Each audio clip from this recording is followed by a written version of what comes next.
Всем привет, друзья! На связи Смарт. Предлагаю посмотреть вам видео о доме Натальи Ужвий 82, где вы увидите акцию памяти погибшим жителям Северной Салтовки в войне. Мы помним об этой трагедии и никогда не забудем ту боль, которую принесла нам Россия. А еще в этом видео вы увидите ответы на вопросы. Жильцы этого дома ответили на многие вопросы, когда общались с СМИ. В этом видео вы увидите комментарии людей для СТБ и других новостных телеканалов. Она сдвинулась с мертвой точки, и это уже очень хорошо. Ну а вы, друзья, подписывайтесь на наш канал, впереди будет много интересных видео. А мы продолжим. Друзья, доброе утро. Мы с Сергеем на Ужвий 82. Сзади меня разрушенный дом. К чему мы затеяли всю эту акцию с цветами?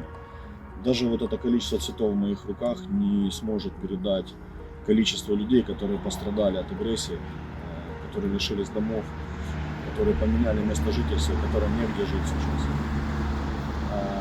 Не смогут передать ту боль, которую люди ощутили. Но основной посыл жильцов, чтобы меньше возле этого дома фотографировались, и многие даже не понимают, что там погибли люди. Да, вот всем кажется, что это красивая картинка, и нужно обязательно сюда приехать и снять какой-то репортаж. Да. Почему мы снимаем? Чтобы вы увидели и услышали, что это не то место, куда нужно приезжать. Да. Это место грусти, место боли. Собрались возле этого дома, потому что он самый популярный, он символизирует, да, там, всю Северную Салтовку. И хотели бы просто ваше внимание обратить на то, что общественность потихоньку, которая не коснулась, да, вот, которые не живут на севере, они вообще не понимают, что здесь происходит, как живут люди. Просто обратите на людей внимание. Это видео еще записывается для волонтеров, которые, как и мы, да, сфокусировали свое внимание там, на Бахмутском направлении, на Донецком, на деоккупированных территориях. Здесь тоже есть люди, здесь есть старики. Здесь есть старики, которые потеряли все. У многих даже нету документов, потому что они сгорели. Поэтому обратите внимание, приезжайте. Призыв такой: помочь людям, кто чем может. Нам обратились люди, которые готовы предоставить свое жилье людям пострадавшим, да, у которых полностью уничтожены квартиры. И это очень классно, потому что добро есть. И мы будем показывать людям эти поступки, да, и рассказывать о них, чтобы вы понимали, что вы не одни, что вы не брошены, что вам могут помочь и помогают.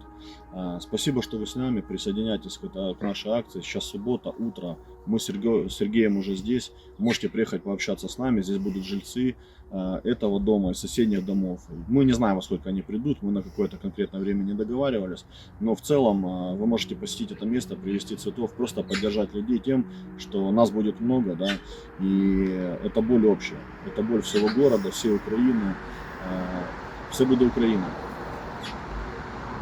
Итак, мы провели достаточно много времени у дома Натальи Ужвий 82.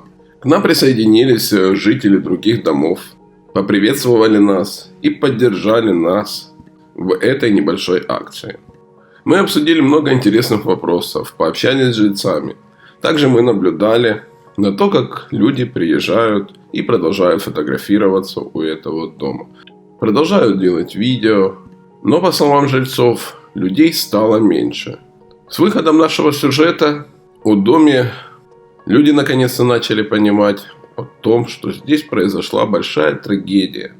Здесь я заметил машины не с нашего города. Так, друзья, эти волонтеры кормят жильцов Северной Салтовки. Сюда приходят пенсионеры, сюда приходят все люди, которым нужна еда. Это горячие обеды. Здесь дают каши, компот, хлеб, конфеты. Эти люди делают колоссальную работу для жителей Северной Салтовки. И мы обязательно расскажем их историю. Мы организация «Патмос», мы занимаемся кормлением людей. Вот. С третьего дня войны мы кормили 2 станции метро, 3 бомбоубежища. Вот. Каждую неделю сейчас кормим здесь, каждую субботу вот, нуждающихся людей.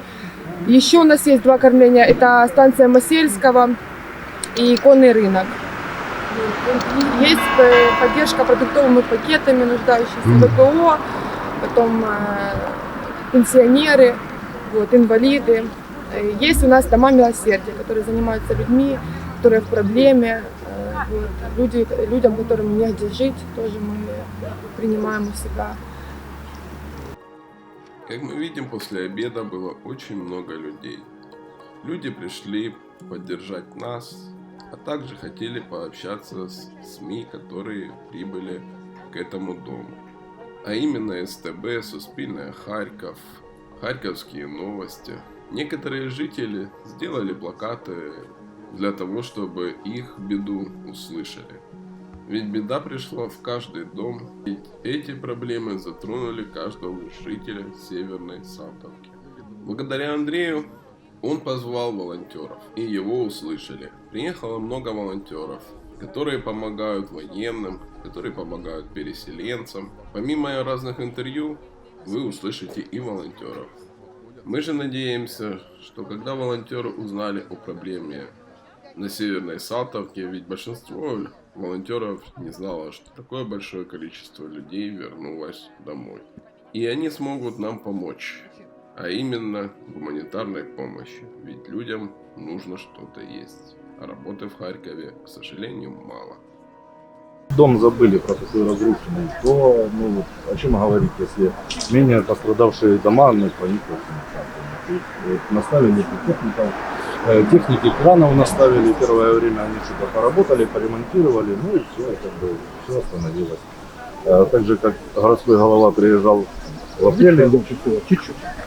Була на 15-му поверсі, з цієї сторони це тут трьохкімнатна квартира.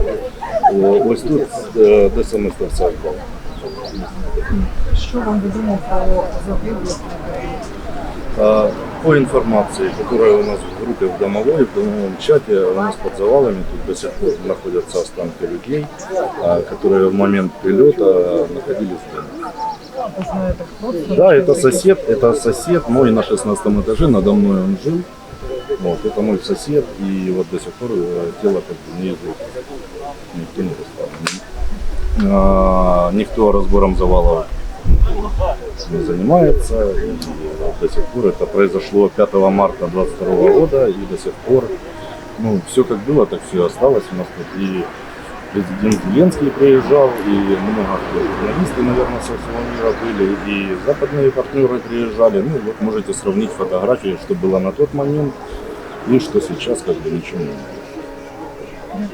не придется снимать квартиру, так как нам помощи особо, ну не особо, а вообще нам помощи никакой не оказали. И ну, приходится на съеме.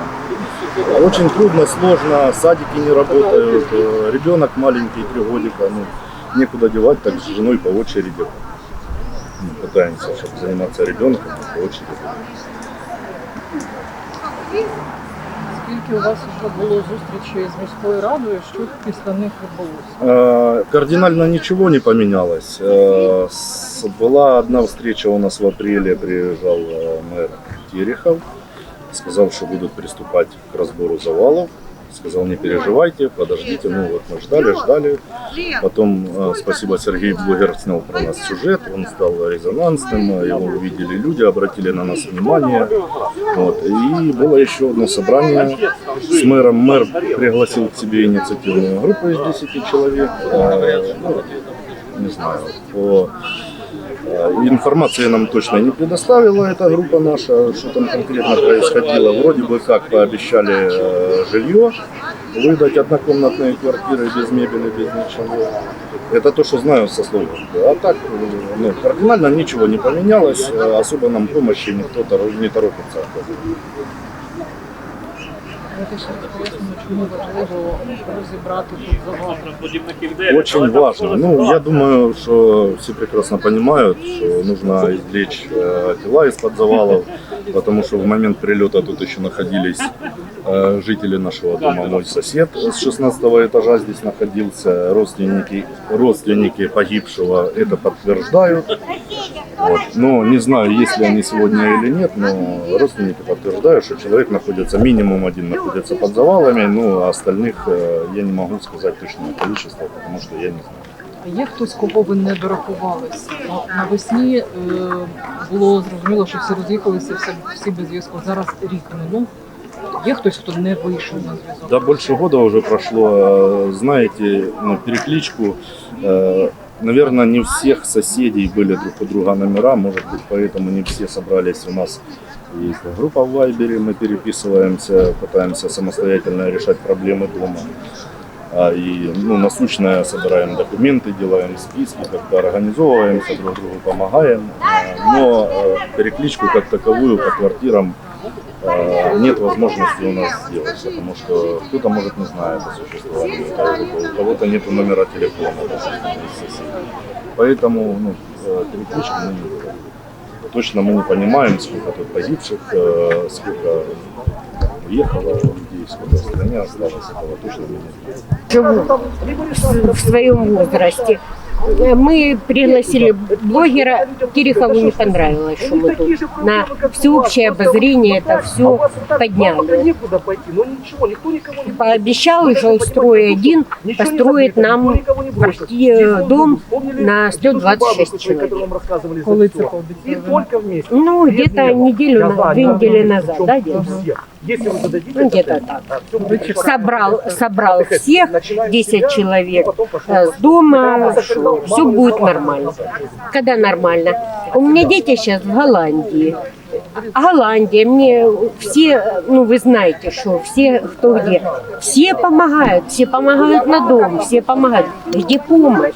Голландцы уже говорят, а уже 3 дома можно построить за те деньги, что мы вам отсылаем. Где деньги? Я вас розумію. Який оптимальний варіант? Ви Квадратні метри. Мені що хочеться, мені квадратні метри. У мене була 3-кімнатна квартира, я хочу стільки ж квадратних метрів. Мені більше нічого не потрібно. Мені потрібні квадратні метри. Так, у мене не така тяжка ситуація, як у інших. Мені є де жити, але є поки я сам. Зараз родина з дітьми в Німеччині, скоро вони повертаються і тоді вже і мені не буде де жити. Місцева влада надає гуртожитки, але хочеться жити в своєму житті. Моя в другому під'їзді. Мені більш пощастило, якщо можна так сказати. Так, я в 5:30 утра вже виїжджав. У мене 2 дітей, коли я розумію, що тут до рашистів дуже близько, тому і виїхали в перший день. Як правильно ремонтувати і будувати,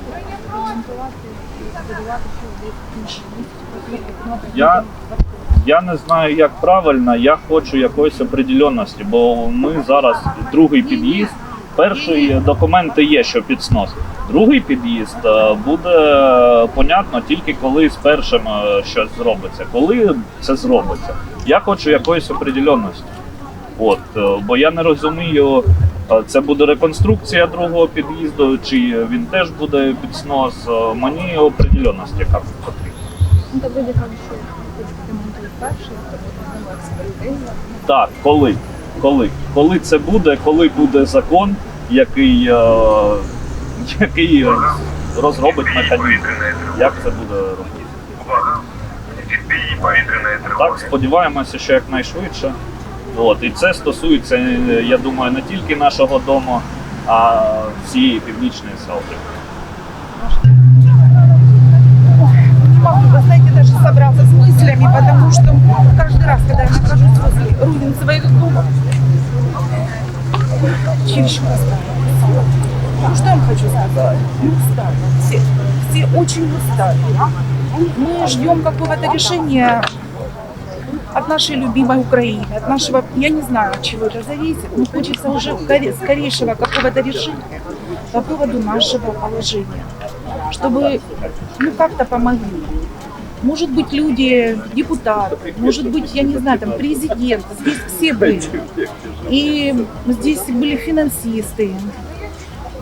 Много здесь очень было.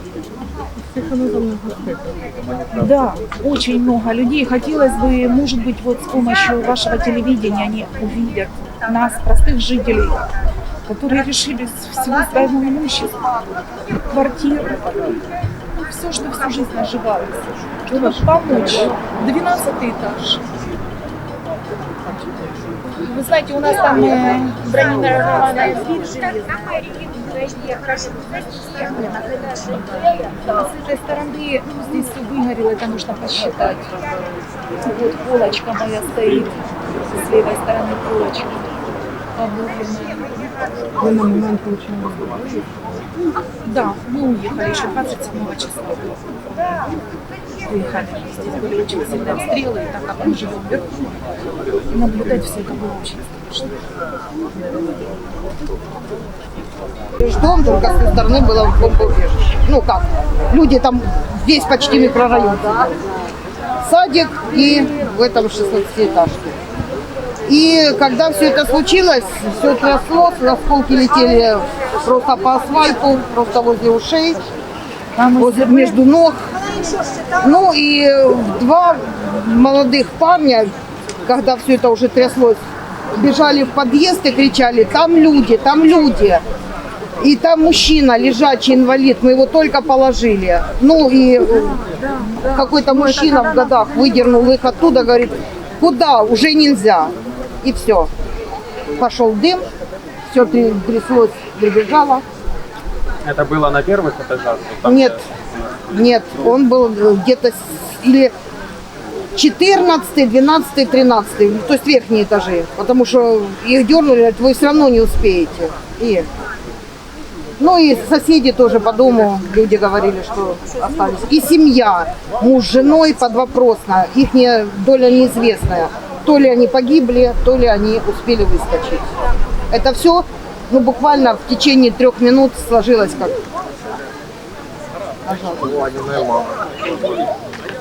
Это на жаль.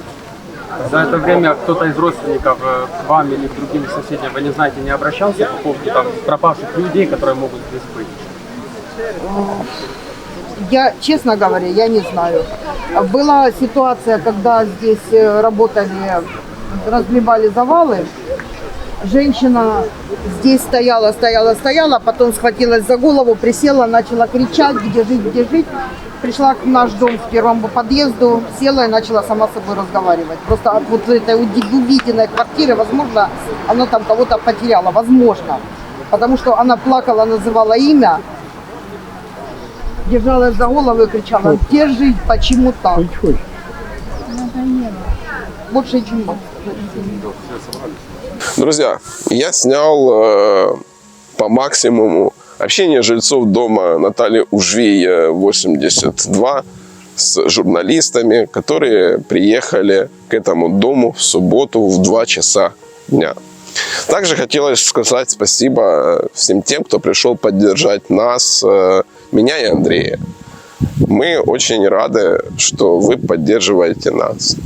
Отдельная благодарность волонтерам, которые тоже отозвались на нашу просьбу и также поддержали нас.